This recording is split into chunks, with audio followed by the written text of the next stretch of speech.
It's 5 o'clock in Pirate Country, and it's time to get pumped up with the P-Man. Hit the door and hit the road.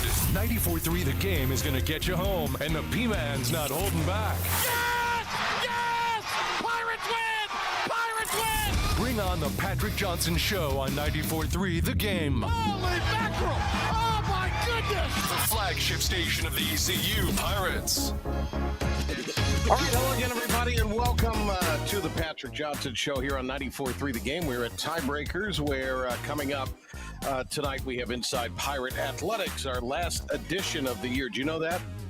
I did know that, Patrick. Did you? William Grover's Yeah, I'm here. very excited for this last one. Are you? Yes. Why?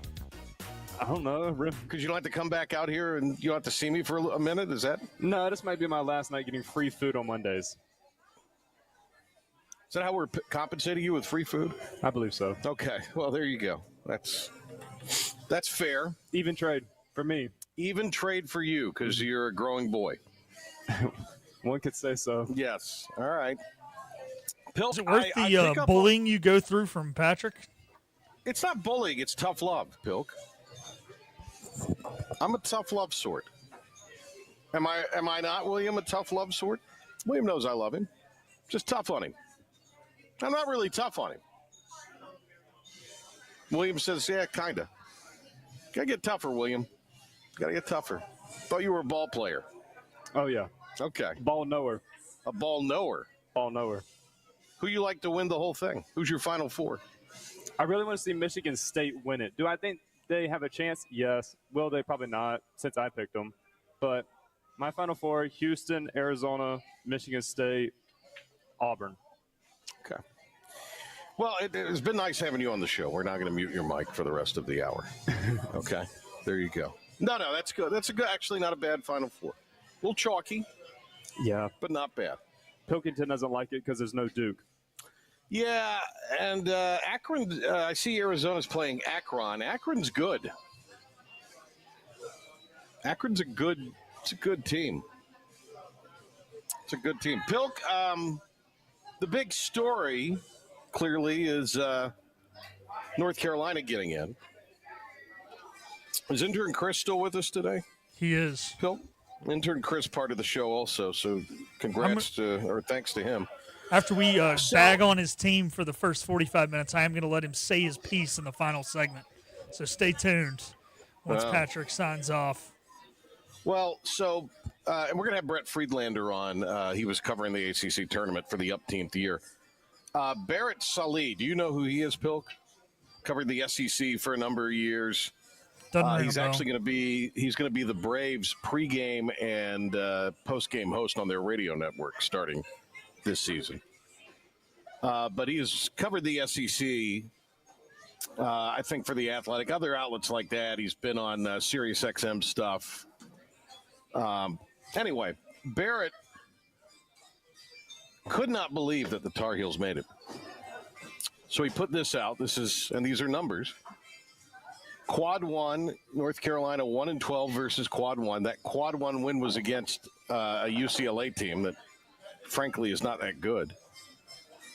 Look, these Indiana's no great shakes over that. 4-13 versus Quad 1. West Virginia 6-10 versus Quad 1. But I think they have something like 3 or 4 top 10 wins. Ohio, and then the West Virginia governor suing the NCAA, I believe. Ohio State 6-11 versus the Quad 1. So the Tar Heels made it, the other 3 did not. Now, if all we hear is schedule. Well, is it 2 or all of those teams played more Quad 1 games? All of those teams played more Quad 1 games and got more. It's pretty easy, pretty simple to deduce what happened.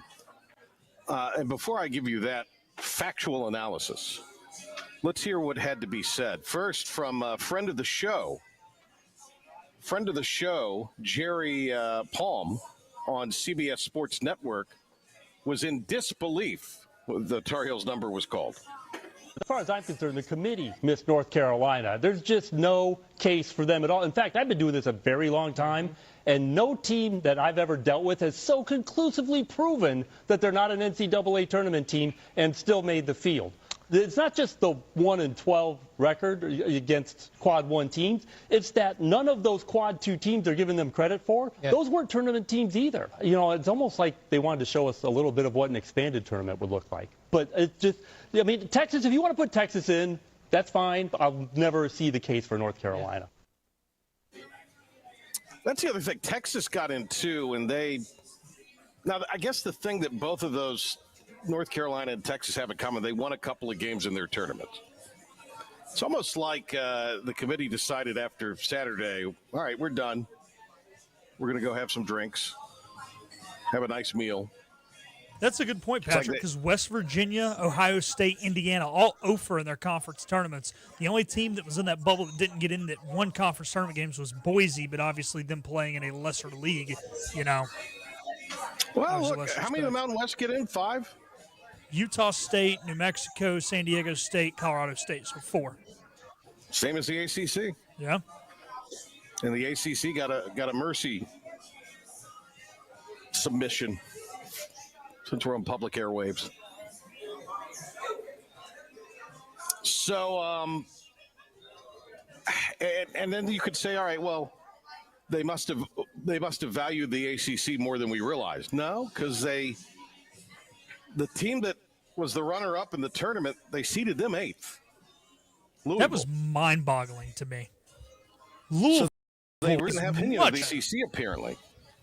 Louisville's much better than 8 seed. There's some 7 seeds in here that are deserving of about 9s. They could be a 6 or a 7 easy. I had North Carolina not gotten in by Bubba Cunningham doing a little horse trading, then we'd probably be talking about that situation with Louisville. But everybody's still shocked that the holes got in. So here is Bubba Cunningham. Was this on ABC, or excuse me, ESPN or CBS last night? This is on CBS. This was right after this was as they were announcing the bracket. So Bubba was on there, and you could just see the slime coming out of him. Let's go. Hit it. Well, thanks, Seth. And obviously, I'm going to defer that to Keith. But, all the policies and procedures were followed, and Keith can address exactly how North Carolina was discussed, because I was not in the room for any of that. So that's what he said when he was asked by Seth Davis about the Tar Heels being included in this bowl of fruit and nuts. And Keith, who is Keith? Do we determine who that was? He is the vice chair. Okay.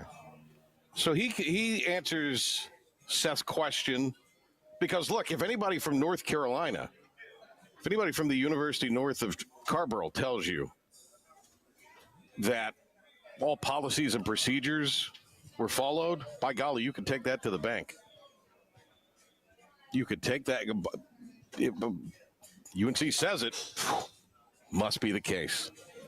Because there's no history there of not following the policies. By the way, this guy, Chris looked it up, is the Sun Belt Commissioner. Okay. So he probably promised he'd play we'll have some Sun Belt teams come to Chapel Hill and play games next year. All right, let's hear what the commissioner of the Sun Belt had to say. Thanks, Bubba. And Seth, I appreciate the question. As the vice chair, I managed all the conversations that we had about North Carolina, and we had quite a few. Our policies require the AD of any school to recuse themselves and actually leave the room for those discussions, and they're not allowed to participate in any vote as well. So we followed those, had lots of discussions about North Carolina. You know, Saturday night, we took our final vote, and we voted in 4 teams in the field on Saturday night, and we had a contingency vote. And the contingency vote, that was the last team in the field. And it was based on Memphis and UAB. If Memphis won that game, then that was going to free up a spot in the tournament, and that was going to be North Carolina. If UAB had won, then Memphis was going to be in the tournament, UAB would have been in the tournament, and North Carolina would have been the first team out. And so that process played out today. Memphis won, and that put North Carolina in the field. Found our guy. All right, there it is. North Carolina in the field. Do you think that Belichick's girlfriend was CC'd on any of the correspondence, or is that just for football? She probably doesn't know what's going on. She's too busy. She was too busy at spring break last week. You think she was That's a good point, yeah. worried about college basketball? No. She was out with her sorority sisters in she's CC'd wherever. all of his emails now. Which makes me think he might have dementia. And he needs somebody to read the emails for him. Did you ever think about that? All the big bad blue likes to have old demented guys run themselves. Carolina and the Democrats, demented guys. I knew Pilk would step up and knock that one out of the park. Sometimes you got to just put it on the tee. You know, it's almost too easy. You just put it at the tee box and place it up. Yeah. Hand him the driver, and he just swings. Yeah, 330 yards. Okay, William, let's be honest. Patrick made a better reference because I have a much more beautiful baseball swing than golf swing. My golfing is horrendous, but I can hit a darn baseball now. I can't wait till Pilk's 50 to hear about all of his athletic exploits then. Oh, it'll be none. It'll be 16-inch curls on the couch, baby, with some nice Coors Light. Like your stories you're great in all of your stories now. I can only imagine when you get to the age when people are really great in their stories. I'm not a great baseball player, but I can hit hit national champion. His prime would have been phenomenal. He'd have challenged Bond's record for home runs. No. Yeah, I mean, look, at some point, again, you have to, it matters who you've beaten. Not, we came back in the second half, or we played a really tough schedule. A loss is a loss. Whether Correct. you lose by 1 or you lose by 25, either way, it's going to go down the scorecard as an L. And I think that this entirely boils down to money, because even the haters of Carolina are going to tune into this San Diego State game. They're going to be there to either watch them win or watch them lose, go into the next round, go home. And it doesn't matter which side of the ball you're on. NCAA knows this, and they know that they're going to get viewership for this game, and that money will come in. They will get revenue. This is just an all big scheme that's going to provide them funding. Well, they do. True get some TV money. needs them ratings, baby. True TV needs them eyeballs. That gives the ACC another unit. It gives UNC another unit payout. So I mean, you can't totally overlook that. This woman's headset is blinking. Yeah, and then I think her husband has a Bedazzles hat. Is that right? I don't know about that. It's gonna be. I think it's gonna be a festive evening here on St. Patty's Day at the. It will be a fun coaches show. Certainly something to look forward to. Absolutely. That's what I say. Absolutely. Something to look forward to. So Cliff Godwin will be here. We'll have Dixon Williams. I'm looking forward to speaking to him. Colby Wallace will also be here later on tonight. And Brett Friedlander will be on with us. And again, I thought to myself, okay, well, but these other teams not only had more quad one opportunities that were left out, they had more quad one wins. So at some point it matters. But if you're the chair of the thing. And Carolina has a quad 3 loss to Stanford. Yeah, to Stanford. You know what I don't understand? So I was some of this, Chris, earlier. Why do we keep talking about this quad 3 loss to Stanford? And not mention they lost to Pitt. Pitt is horrible. Pitt is worse than That's Stanford. true. I don't care where the game's played. I don't care if it was at Pitt or home against Stanford. No, Stanford's in the NIT. Stanford is a slightly above average basketball team. Pitt is horrible.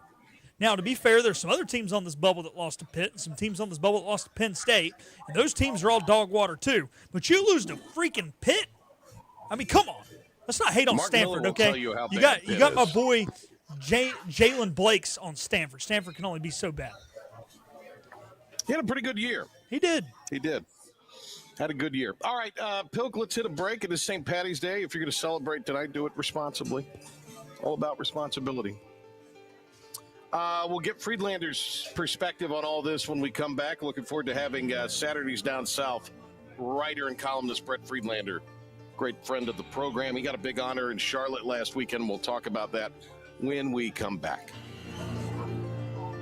Acre Station Meat Farm, along with Lane Angus Beef, bring you Farm to Fork Beef, Stock your freezers now with affordable beef boxes, just in time for the grilling season. Farm to Fork Beef brings quality local beef to your family. From your traditional butcher shop, Acre Station Meat Farm. Come on down to Acre Station Meat Farm and find out why we're #1 in fresh cuts and friendly service. Acre Station Meat Farm, Highway 32 North, Pinetown. Living easy is the sound of children laughing as you make memories with neighbors and friends. It's the sound of nothing at all. It's the smell of the salt air. Hear the waters against the marsh grass. See the beauty of our coast. Bow Coast, located in Beaufort, North Carolina. Southern Living's best small town.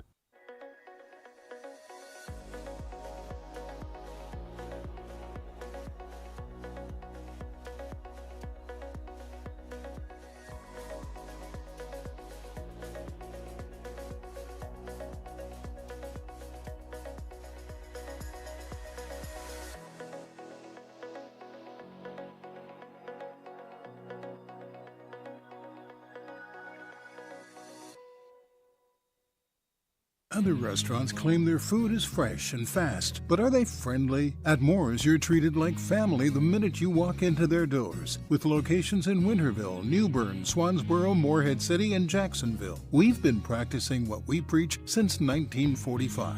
At Moore's, our barbecue is slow cooked and smoked over real wood daily until it's so tender it's falling off the bone. Combined with our fresh chicken, cooked to order seafood, and homemade fixins, we're sure you'll agree. If it's not Moore's, it's less. This is about you, your family, and the health of all who live in Eastern North Carolina. This is about the transformation of a health system into something more powerful and more human. About creating new ways to treat disease and keep you well. This is about ECU Health, which is to say, it's really all about you. ECU Health. Minds, hearts, purpose. Your roof is a vital part of protecting your home and family from dangerous storms and hurricanes. At Assist Roofing, we install and maintain metal roofing that provides precise protection. Add value to your home while lowering utility costs with a fortified roof to last a lifetime. With 0% financing, grants, and Energy Star Green Roofing tax credit available. Call us to schedule a free consultation so you can weather any storm with confidence. Have you noticed he's in his own little happy hour? We're back to the Patrick Johnson Show on 94.3 The Game. This is the happy hour program. Here's the P-Man. All right, we got Brett Pope. Yeah, buddy. All right, there he is. I want to get this right, Skeeter Francis Award winning Brett Friedlander. I don't know the exact story on Skeeter. I know he was involved for years with the ACC, but basically people who are involved in media coverage of the ACC tournament get that award. And you earned that award and were presented to it, and I'm very happy for you as your friend, with the great Gary Hahn. So congrats to you, Brett. Awesome stuff. Oh, no, we got Brett. We don't have his audio, Pilk. We don't have his audio. All right. Brett, sign out and sign back in real quick because everything's right on my end, but you're not feeding me any audio. So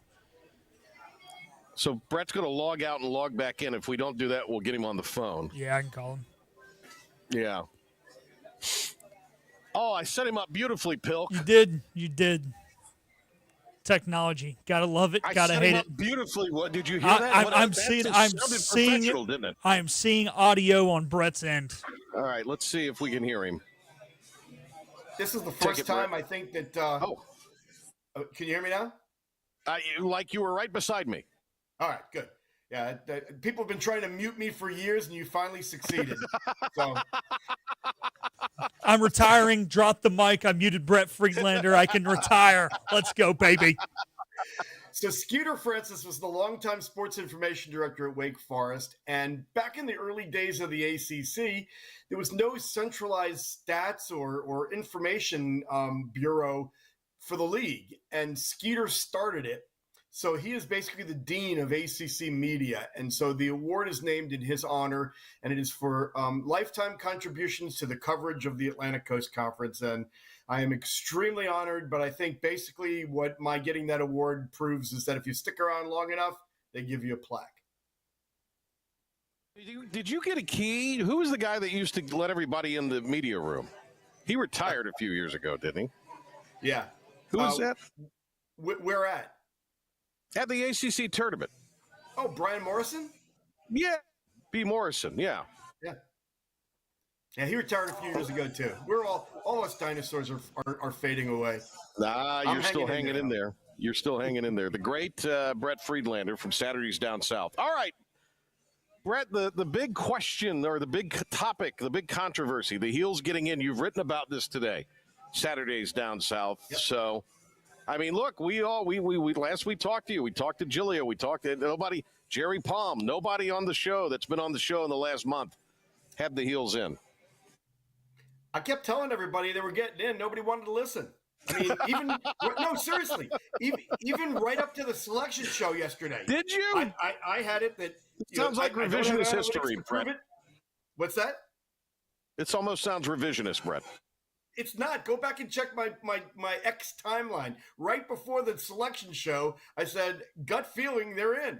And wouldn't it be kind of fun if they played Indiana in the first four? Now, that didn't happen, but listen, it's still a TV show. And as Alabama is in football, North Carolina is in basketball. And if you really want to get down to it, the whole conspiracy thing really just kind of makes me laugh because I'm looking at the metrics right now. Carolina had a better out of conference schedule. They had a better net rating. They had a better wins above bubble. And they had better Ken Palm and Torvik ratings than any of the other four teams that were the first four out. So, everybody's making a big deal about this. They only have one quad one win, okay? But that's only one of the metrics that is used by the NCAA selection committee. And, oh, by the way, it factors into net. And at 36, only one team since that since that metric was introduced in 2018 has been left out with a net of 35 or less. So, take it as it is. Bubba Cunningham was out of the room allegedly when the decision was made.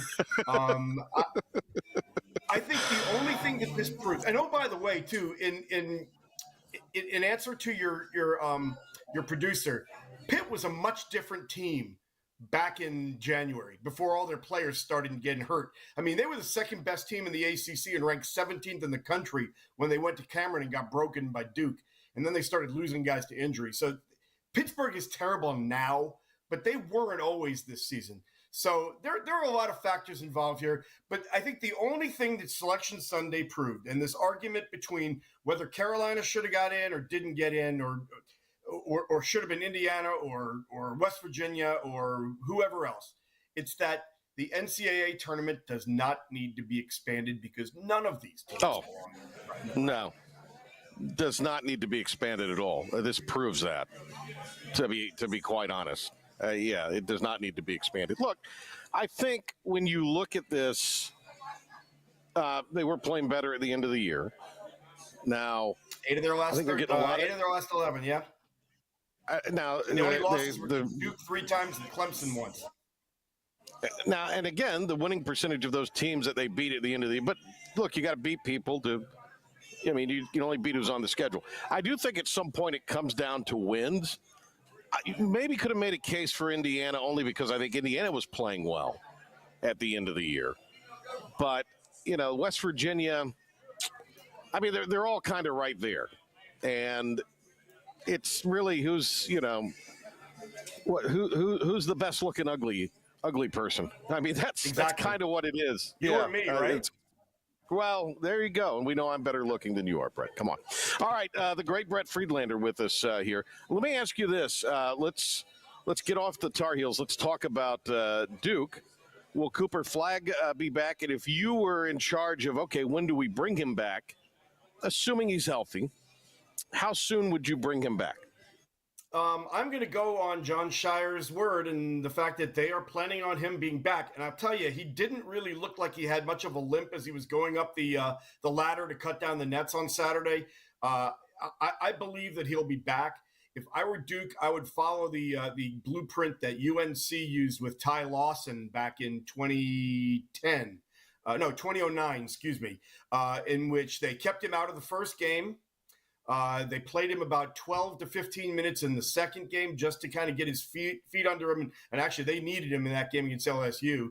And then he was ready to go full bore second week. So I think that's probably the route that they're going to go. I would be shocked if he played against the winner of American and whoever else they're playing here. I'm looking Mount St. Mary's. Yeah. And so I would expect him to play a little against Mississippi State, probably based on need. If those guys take care of business the way I think they're going to take care of business, they can get him, they can get him 12, 15 minutes and then kind of, get him back into his regular rotation here once they get to Newark the second week. You saw what Duke did. How impressive was what the Blue Devils were able to do, over the course of those 3 days for them in Charlotte? I think it was incredibly impressive, and I think it was also an opportunity for them to get better in this next tournament if Flag is even up to 85% healthy, because you saw guys take on roles. You saw Kaman Malawak, who's been a great rebounder and defensive, rim protector all season. You saw him add an offensive element to his game. You saw Patrick Ngamba come off the bench and look like a five-star player, which he is. And he got extra time on the court. You saw Isaiah Evans kind of get more into a flow as a starter, and it just, guys stepping up, because when they got down to the stretch against UNC, that's a time when Cooper Flagg gets the ball, they isolate, they get out of his way, and Flagg carries them. And he wasn't there to do that, and they had to look to other guys to do it. And again, against Louisville, they're down 5 at halftime. And Cooper wasn't there to save him, but who steps up? Tyrese Proctor. So, I think that it was really incredible the way that they just kind of rallied, and they kind of showed that, they're more than just Cooper Flagg. I think he's cast such a big shadow and really kind of blotted out the fact that there's a lot of other really good players on that team. And I think we got to see that this weekend. Brett, speaking of really good players and guys who are injured, I'm a little worried about Duke and their ability to win a national championship without Malik Brown in the lineup. Do you know if he's going to be back? And also, the biggest reason I'm worried is we saw that John Shire does not feel comfortable letting Kuman Malawach or Patrick Ngamba switch off on high ball screens up there and guard the one. Malik Brown is one of the most athletic 6'9" centers in the country right now, and there are just certain things Duke can do defensively, and as good as Duke is offensively, what makes them a great basketball team is their ability to play defense. There's so many things they can do defensively, and he's on the floor they cannot do when Malik Brown is not on the floor. And that's one of the things Carolina took advantage of in the second half on Friday. They saw that, and Van Allen Lubin really had his way around the rim, and that doesn't usually happen against Duke. So that is a factor. Let's just put it this way. They've been very, very, very careful about what they've said on Malik Brown. This is the second time he's dislocated this shoulder, and having had that happen, to me, I can tell you that, you pop it back in and it works, but it still kind of hurts. But unless he did ligament damage that doesn't need surgery, it's something that he can bounce back from. I would be shocked if we saw him at all in these first two games, but I would not be surprised if he's back by the second week, especially since on Saturday he was not wearing the sling that he was on Friday. And again, we go back to the net cutting ceremony. He reached up there and snipped that thing pretty easily without looking like he was wincing in pain. So I think there's a chance that Malik Brown will be back. I am more confident in Cooper Flagg's return, though, than I am with Malik. Saturdays down south, Brett Friedlander is with us here. Clemson, they have they're a little bit of a dark horse Final Four. Do you like their draw, and do you think that they will be able to get to the second weekend, if not back to maybe an Elite Eight? I think they are. I think they can. In fact, I just filled out my bracket. I've got them going to the Elite Eight again this time. I've got them beating Houston. The one thing that concerns me about Clemson is that Dylan Hunter broke his hand. I don't think he's going to be back. And this is going to sound really, really, really strange because Dylan Hunter averages about 5 points and 3 assists per game. But I think his absence is going to be as impactful to Clemson as Cooper Flagg's was to Duke this past week. Because when you watch the Louisville game, down the stretch, Jake Heidbrenner was a defensive liability, and he couldn't throw the ball in the ocean from the beach. And he was just as, tentative and iffy, in the game before it against Stanford that they were able to pull out. I think that's going to be a problem moving forward. So we'll see if he's back. We'll see if Del Jones, the freshman, after a week of practice, maybe gets a little bit more run. But other than that, Clemson is constructed for the postseason. I mean, they've got a 6th-year point guard in Chase Hunter. They've got a rebounding machine who just is, even though he looks like a 40-year-old accountant playing pickup ball at the Y, Ian Schifflin is an elite rebounder and has learned how to score.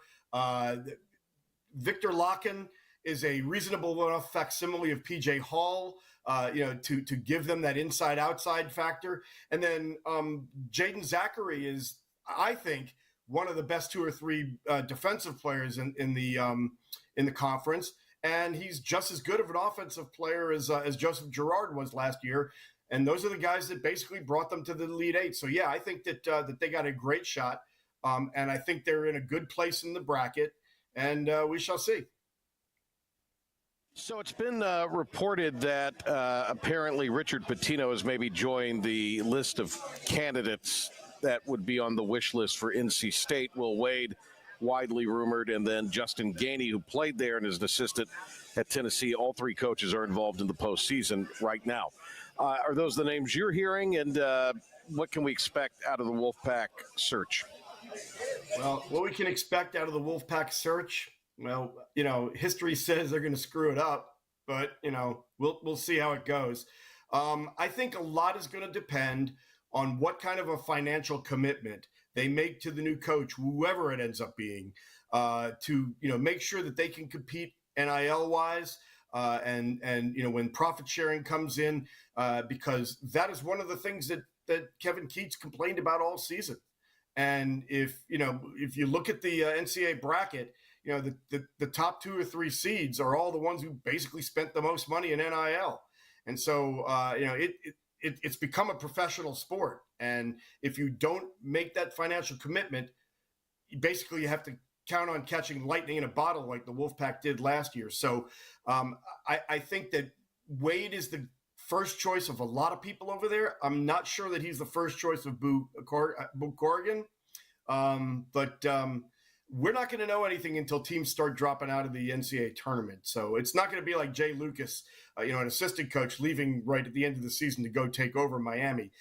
Will Wade's got McNeese in the NCAA tournament and got a chance to get a first round upset. Ryan Odom, who we've heard is involved in Carolina, in State, in Virginia, also now Villanova. He's got VCU in there. We're not going to hear about that either. So I think we'll know maybe by this time next week, but it's not going to happen anytime soon. And it's going to be interesting to follow because, like I've said, NC State's history in this is not good. Brett, you said you filled out your bracket. Who's your Final Four? Let's see. I've got Duke. I've got Tennessee. I've got Iowa State and Florida. And I've got Duke beating Florida in the championship game. Okay. A lot of chalk. There you go. A little chalky, but I like it, though. I like it. That's good. All right, Brett, great to have you on. We'll give you a call, I'm sure, over the next little bit. Talk to you here soon. So looking forward to it. So, thanks, Pat. All right. And congrats on your honor by the HC. That really is a big deal, and I was happy to see you get that. So you were richly deserved. The Hawaiian shirts were out in full force. I loved it. All right, Brett, take care, man. All right, take care. All right, there we go. William, what do you think? Friedlander says your Packers screw up the coaching hire again. Yeah, and I have to agree with him that if NC State wants to do anything in their basketball program, unlike last year, which was a Cinderella run of pure luck, they're going to have to invest some NIL money. And I'd be ill-pressed to see them not invest some money after seeing how dedicated the fans were after last year's run. And they just paid $8 million to make Keats leave. Right. So if you're going to invest that initial $8 million, you need to invest more in the program to help fuel another run like they had last year. All right, Pilk, anything to add to that? I think you hit the nail on the head. It's going to be interesting. I think Will Wade's going there, though, for sure. And I wonder if Will Wade's got one foot out the door already at McNeese. I think McNeese is definitely a team who can win their first-round game. I've been saying it all year. I really like the Cowboys. But you wonder, does Will Wade already have that one foot out the door, 1 foot in Raleigh? And who knows? Will Wade will get down and dirty. So got him in trouble to begin with. All right, we have a timeout. Pilk, you want to do the update now and then do the timeout? Your call. Are you signing off to get ready, or are you doing? I'm signing off. I'm done. Okay, I will do I can do it a segment 3 standalone update. I guess is how we'll do it because I do not have my 6 o'clock show today to prep for. Oh. So okay, yeah. There you go. Yeah. Well, we're gonna get a break in then, and tomorrow we'll be leading you into baseball coverage. Brian Mull will be with us. Wrote a lot of the pieces for Joe Lunardi that they've posted on ESPN. So we'll get Mull's perspective as the first 4 starts tomorrow, and the Tar Heels play their game tomorrow night at 9:10. All right, thank you, Pilk. Thank you, William. And thanks to Brett Friedlander. We'll break. We'll come back, and Pilk will give you an update. And we will join you, I will, at the top of the hour from Tiebreakers for Inside Pirate Athletics. We'll be back. Hi, I'm D.R. Alligood. And I'm his daughter, Jessica. For 11 years, we have built quality driveways and parking lots for both your residential and commercial needs. We also offer free on-site quotes to have your custom driveways built the way you want. 252-946-1227. Looking for a great deal on a new Nissan? At Greenville Nissan, we've got a great selection of new Nissans for under $30,000. The stylish Nissan Sentra, offering top-notch fuel economy. The Nissan Altima, known for its comfort and technology. The Nissan Kicks, the perfect combination with its compact design and performance. The Nissan Versa, delivering incredible value without compromising on features. And don't forget the Nissan Rogue, an award winner for 10 years in a row. Drive it home just for $22 down and $349 a month. Visit GreenvilleNissan.com today. Greenville Nissan, where we drive to serve. The best burgers around. Everyone loves a thick, juicy, and fresh burger. Tiebreakers in Greenville, plus the all-new Tiebreakers in Winterville. Do real burgers better than anybody. So don't just go to any burger-themed restaurant chain. It's time to break the chain and eat local. Tiebreakers, real burgers at its best. Everybody loves burgers. Hi, I'm D.R. Alligood. And I'm his daughter, Jessica. For 11 years, we have built quality driveways and parking lots for both your residential and commercial needs. We also offer free on-site quotes to have your custom driveways built the way you want. 252-946-1227. Your confidence makes everything look good. You see the world in vivid color, not black and white. Swing through your neighborhood Fantastic Sam's Cut in Color. And let our experienced stylists take you from everyday to extraordinary. Fantastic Sam's hair salons are locally owned and operated. Our full-service salons are conveniently located in Goldsboro, Kinston, Greenville, New Bern, Jacksonville, and Calabash. Stop in today at Fantastic Sam's, where the possibilities are endless. You know what the problem is with standard belts? Usually you have to choose between too tight or the opposite, too loose. But with Anson Belt and Buckle, you don't have to choose. We got rid of the holes and instead have a track system designed for micro-adjustability. That way you can enjoy a perfect fit every time. Anson Belt and Buckle. Find your perfect fit today.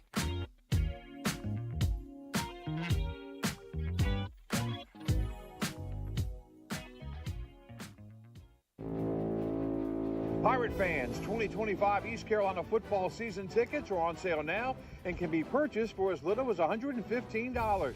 Head coach Blake Harrell wants you to be a part of his first full season as the Pirate coach as he builds momentum off of the 8-win season and the Military Bowl win over North Carolina State. Call 1-800-DIAL-ECU or go to ECUPirates.com today to get your 2025 season tickets.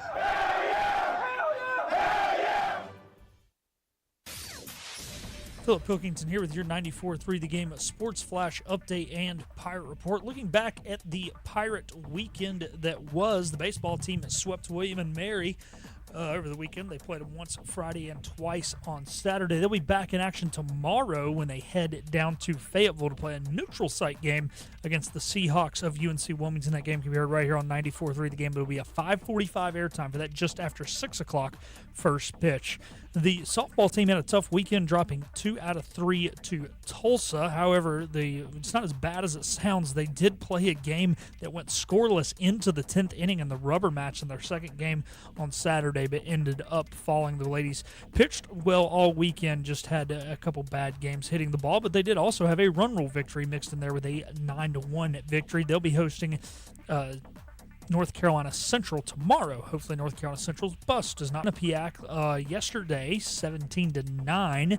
They will open up conference play this Saturday as they host the Bulls of South Florida. Roy McIlroy got his second ever Players Championship victory yesterday in playoff fashion over J.J. Spahn. Josh Berry got his first career Cup Series victory out in Vegas. He was a long shot to win the race, so hopefully some people out there put some money on the slightly older second-year full-time Cup Series driver. The Carolina Hurricanes defeated the Flyers 5-0 on Saturday night. This makes them 4-0 since the trade deadline. They have a few days off before they head out to San Jose on Thursday to take on the league's worst Sharks. That'll do it for 94.3 The Game Sports Flash Update and Pirate Report. Take a time out here on the Patrick Johnson Show. Be back to talk more about the NCAA tournament bracket and the Tar Heels right after this. It's time to bring on the savings at Greenville Toyota with huge discounts on over 125 new Toyotas, like a Camry, $269 a month, or RAV4, $339 a month. Now bring yourself to Greenville Toyota and save. The team of Flatlands Jessup is working overtime to help ensure that Eastern North Carolinians like you get the health insurance help you need this open enrollment period. New legislation passed, meaning more people than ever qualify for affordable coverage. Let us help you today. The best burgers around. Everyone loves a thick, juicy, and fresh burger. Tiebreakers does real burgers better than anybody. And don't forget about the cheese sticks, fresh salads, and more. So don't just go to any burger-themed restaurant chain. It's time to break the chain and eat local. Tiebreakers, burgers and sports at its best. Everybody loves Tiebreakers. Big tax credits are back. Get a 30% tax credit, up to $2,000 off your new Mitsubishi electric heat pump install. Let Comfort Master help you take advantage of the tax credits with a qualifying Mitsubishi electric ducted heat pump or non-ducted Mitsubishi electric mini splits. Mitsubishi electric mini splits are ideal for bonus rooms, garages, or sunrooms. If you need a new HVAC unit, call Comfort Master today. Call Comfort Master. Call Comfort Master. Tired of the 1-800 numbers advertising Medicare products? Flatlands Jessup has 6 offices all throughout Eastern North Carolina. Get face-to-face help from our local award-winning licensed team.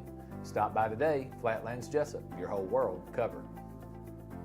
Other restaurants claim their food is fresh and fast, but are they friendly? At Moore's, you're treated like family the minute you walk into their doors. With locations in Winterville, New Bern, Swansboro, Morehead City, and Jacksonville. We've been practicing what we preach since 1945. At Moore's, our barbecue is slow cooked and smoked over real wood daily until it's so tender it's falling off the bone. Combined with our fresh chicken, cooked-to-order seafood, and homemade fixins, we're sure you'll agree. If it's not Moore's, it's less.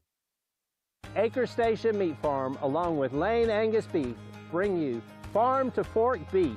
Stock your freezers now with affordable beef boxes, just in time for the grilling season. Farm to Fork Beef brings quality local beef to your family.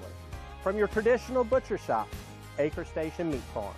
Come on down to Acre Station Meat Farm and find out why we're #1 in fresh cuts and friendly service. Acre Station Meat Farm, Highway 32 North, Pinetown. Get ready, because it's time to bring on the savings at Greenville Toyota. Get huge discounts on over 125 new Toyotas, like a Corolla, $239 a month, or Tacoma, $349 a month. Bring on the savings today at Greenville Toyota. Download the new IBX Media app now and get the show for your ears and eyes.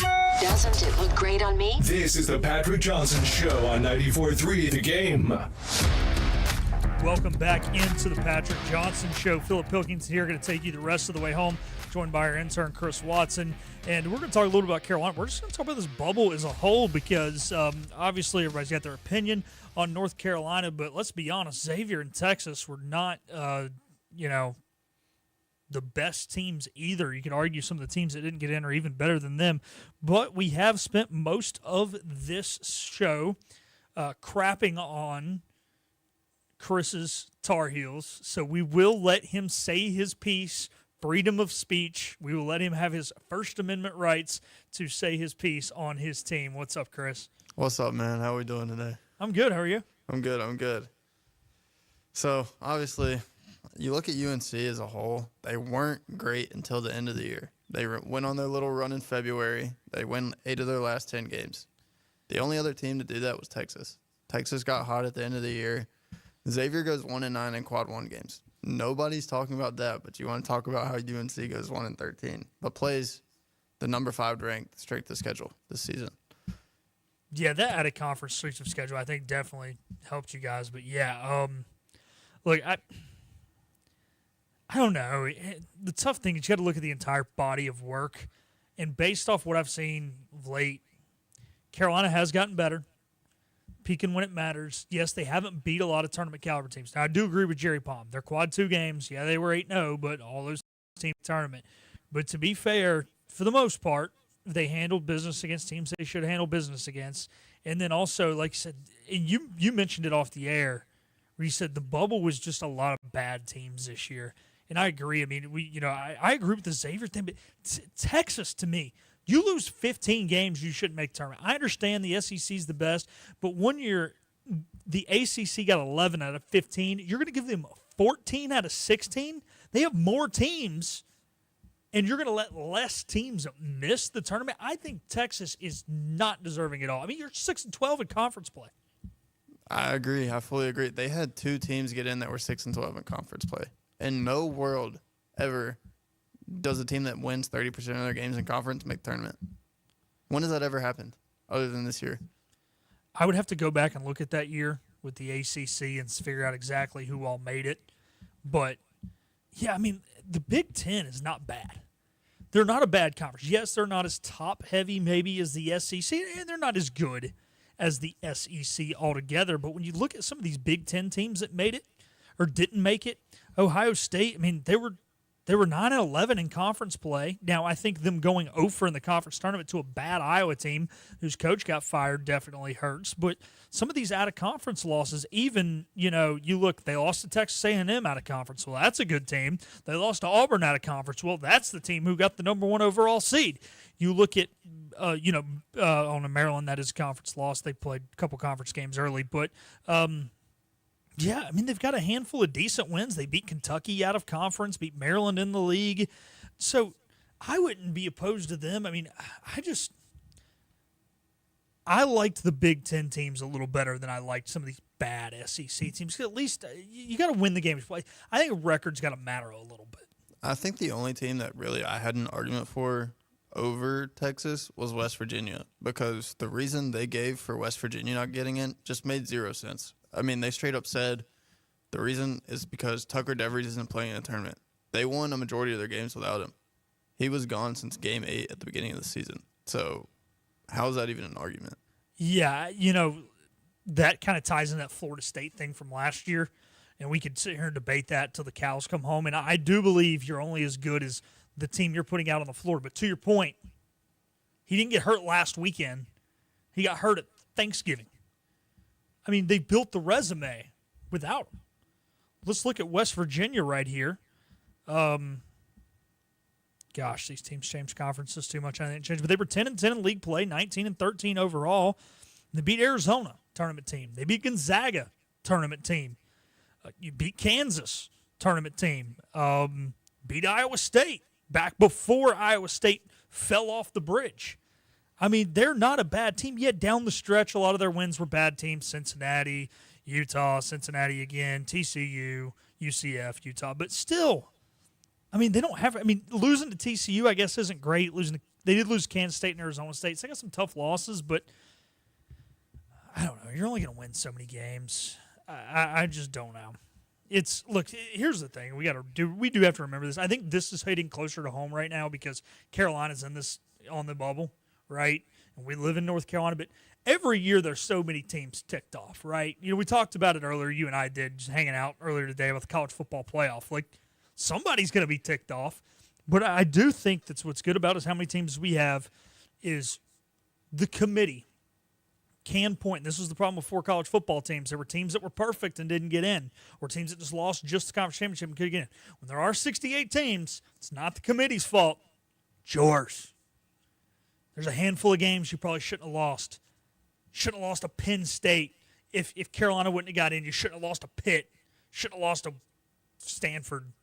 So, I don't know. I mean, it stinks, but at the end of the day, you are what you are, and if you play better, I'm not hearing Auburn fans complain. Why? They're number one. Should have been number one. You can't be upset if you win them all. So, I don't know. I mean, is this year worse than any other year, or are we just making it a big deal because it hits close to home? No, I think really, like, the bubble was just awful this year. You had so many, like, it's so much more, like, squared in, I feel like, every other year, whereas this year it was like, we don't know who's going to get in. We don't actually know who the 4 teams are going to be because it was so, like, 50-50. Like, it was either going to be Indiana, West Virginia, UNC was out, Texas was out. But then when we get to Selection Sunday, both teams end up getting in. So it just doesn't make any sense. And, you know, it's funny that, you know, we sit here and we have these conversations, and it's not wrong to have these. It's not wrong to think what we think, but we talk about teams being in and being out. I'm not contradicting what you're saying, but who says they're in or out? You know, this is not the committee saying it. This is Jerry Palm saying it. This is Joey Brackett saying it. I mean, at the end of the day, what the heck do they know? I mean, they don't know any more than you and I know. They just have more time in their lives to sit there and research it because I've got a job and you're a full-time student and have an internship. I mean, they're not in these meetings. So I wonder, and I've always wondered, you know, it'd be cool to know someone on the committee and go, well, what was it on Wednesday? Was Texas out on Wednesday? Was North Carolina out on Wednesday? Or were they so firmly in that they had to mess it up? I mean, I don't know, but this is so speculative. Yeah. I mean, I heard a lot of people saying as long as Carolina beats Wake Forest in that second round, they're in. They are squarely in. But then when you get to Sunday, or they lose to Duke, and it's like, well, now they're out. So it was just so 50-50. And when you think about it, these bracketologists basically just get paid to be weathermen. Like, they just get to be paid to play a guessing game. I mean, that's really all it is. You look at the metrics and you play a guessing game. Yeah, the part that they're really the most consistent on is, hey, this mid-major team is going to be a higher seed than that other mid-major automatic qualifying team. That's what they're good at. But, you know what's interesting what you said about the Wake thing? I firmly believe when you guys I was watching the game, Carolina the Wake game on Thursday afternoon, and I thought once Carolina won, it's like, okay, they're in. The only reason why I thought they were out is because all the experts said they were out after they lost to Duke. I mean, I firmly believed what Bubba Cunningham, or maybe it was the other guy, said where it came down to that UAB-Memphis game.